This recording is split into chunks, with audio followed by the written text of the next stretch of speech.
Start. আমাদের মধ্যে আরো কয়েকজন নতুন সদস্য এসেছে। নতুন সদস্যের মধ্যে পরিচয় করে দিয়ে হচ্ছে আমাদের প্রিয়ঙ্কর। প্রিয়ঙ্কর হচ্ছে 1 নম্বর অ্যাথলেটিক্স, আর এ হচ্ছে আমাদের যোগুর পিকুদা। এই যে আমাদের যোগুর পিকুদা। পিকুদা সবাইকে হ্যালো বলো। হ্যালো আর এখানে আসুন। চলছে সমান বেগে রান্না চলছে আমাদের।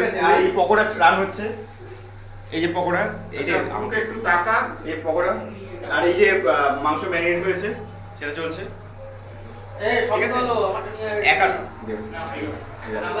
একার হাতে কিভাবে একটা মানুষ করতে পারে এটা আমাদের দেবাশীকে দেখলে প্রত্যেকবার হয় এরকম। প্রত্যেকবার এই চলে এসেছে আমাদের আরেকজন সদস্য। এই এদিকে করো, আমাদের আরেকজন সদস্য চলে এসেছে, জুনিয়র সদস্য। আমি একই হাইট। সে যে টু। আচ্ছা ঠিক আছে, টু চলে এসেছে, কোনো অসুবিধা নেই। ভিডিওটা রোল করে বন্ধ করে দেবো।